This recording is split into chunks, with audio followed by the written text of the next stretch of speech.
बसू का मित्र तुझ्याजवळ? जेवण झालं तुझं? जेवण करूनच बसलेला वाटतोय.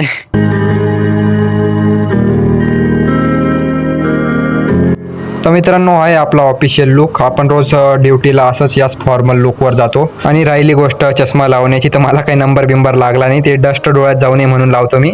पहिले ते कपडे भिजत घालून येतो, कारण 2 दिवसापासून फक्त सेंट मारून काम चालवतोय मी.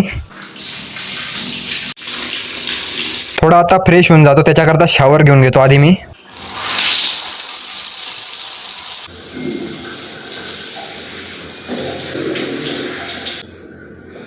फायनली आपली आंघोळ होऊन गेली आहे आणि आता एकदम मस्त फ्रेश वाटतंय. तर हा आहे आमचा बाल्कनीतला व्ह्यू. समोर मस्त उंच उंच बिल्डिंगा पण आहेत आणि हिरवळ पण आहे. मस्त सुंदर वातावरण आहे. बाकी शूट करण्यासाठी मी जातो टेरेसवर, कारण आत्ताच रूममेट थकून आले आहे आणि ते पण झोपलेले आहेत.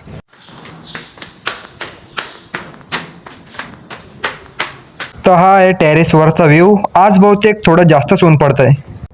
तर मित्रांनो, खूप दिवसानंतर ब्लॉग टाकतो आम्ही. ब्लॉग न टाकण्याचं कारण इतक्या दिवसांचं असं की मागच्या व्हिडिओत मी तुम्हाला सांगितलं होतं बघा की मी इंटरव्ह्यूला एका जागेवर गेलो होतो. जर सिलेक्ट झालो तर ठीक, नाही तर गावी चालना जाईन परत. तर मी त्या इंटरव्ह्यूमध्ये सिलेक्ट झालो होतो आणि आता 1 हप्त्यापासून तिथे जॉबसाठी कार्यरत आहे. सरांचे बी आभार की त्यांनी मला संधी दिली आपल्या कंपनीत कार्य करायची. काय थोडंसं ब्लॉग आणि याच्यासाठी टाईम नाही भेटला. तसं मी तुम्हाला माझे व्हॉट्सॲपला किंवा इंस्टाला अपडेट देतच होतो. आज कसं झालं की संडेची दुपारून सुट्टी भेटली, म्हणून आता थोडा टाईम आहे म्हणून म्हणतं ब्लॉग शूट करून घेतो आणि थोडं माहिती देऊन टाकतो. तर बाकीचं सांगतो पुढे कंटिन्यू ब्लॉगमध्ये. आणि मी कॅमेरा असा धरून ठेवला आहे म्हणून काही वेगळा अर्थ नका काढू. ब्लॉग शूट करण्यासाठी मोबाईल ठेवला होता मी इथे, आणि जर थोडंसं बी काही हल्ला किंवा काही गलती झाली तर डायरेक्ट मोबाईल इथे गेला असता आणि माझा ब्लॉगच राहून गेला असता. मस्त ब्लॉग शूट करायला आता वरती आलो म्हणतं बाकीचं करू, आणि तितक्यात ऊन पण पडतंय वरती आणि हे पाहिजे ते पाणी पण. वाटतं पावसाचं बी काही म्हणणं नाही की मी आता ब्लॉग शूट करावा. अचानक पाऊस येऊन लागली, याला म्हणतात बिनमोसम बारिश. तर गाईस यार, दुपारी पाऊस पडून गेला आणि माझा ब्लॉग काढायचा पुरा मूडच निघून गेला. रूममध्ये आलो तर मित्र रूममेट सर्व झोपलेले होते, म्हणून त्यांना काही परेशान करायची माझी मानसिकता नाही झाली, म्हणून ब्लॉग कॅन्सल केला. थोडा वेळ झोपून गेलो तर मग संध्याकाळी जेव्हा उठलो तर आमच्या कंपनीच्या एमडीचा बड्डे होता, तर तिकडे जेवण खावण झालं.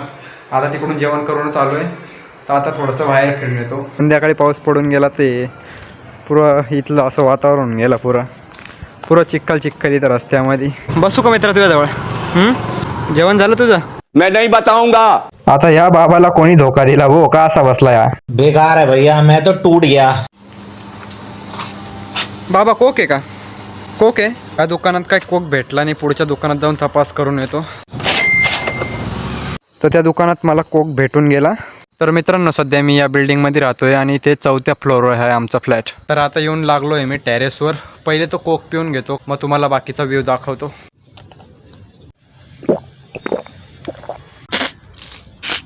तिकडून येते पुरा गरम होऊन गेला, त्यामुळे थोडीशी टेस्ट एकदम वेगळी लागते, काही कामचं लागत नाही. हॅपी जर्नी जानीचे. मला नाही पाऊस आता काही कळत नाही. जेव्हा पण मी ब्लॉग काढायला येतोय वरती टेरेसवर तेव्हाच नेमका पडतोय. आता थोड्या वेळापूर्वी बंद पडून गेला, आता म्हणता आता येतो टेरेसवर, आणि नेमका आत्ता आलो ना, आता परत पाऊस सुरून गेला. वा, तुम्हाला त्या पुढच्या बिल्डिंगवर पोरगी दिसते का? आता पाऊस पडतोय तरी पण मोबाईलवर बोलतोय एवढ्या पावसामध्ये. वा, तर पाऊस पण येतोय. ब्लॉग थोडा लवकर एंड करतो मी. तर हा आहे वरचा व्ह्यू. मी रोज रात्री इथे येऊन बसतो, एकदम निवांत, एकदम शांततामय वातावरण राहतं. काही टेन्शन नाही, काय नाही. दिवसभर काम बिम केलं तरी बी थकवा एकदम निघून जातो मस्त इथे येऊन बसल्यावर हवेत. तर मित्रांनो, चला आजच्या ब्लॉगमध्ये फक्त एवढंच. बाकी उद्या बकरीची सुट्टी आहे वाटतं. जर आमच्या कंपनीला सुट्टी राहिली तर उद्या तुम्हाला प्रॉपर पुण्याचा ब्लॉग दाखवून. बाकी मला अजून खाली जाऊन कपडे पण धुवायचे आहेत, कपडे पण धुतो. बाकी झोपा मग. Good night.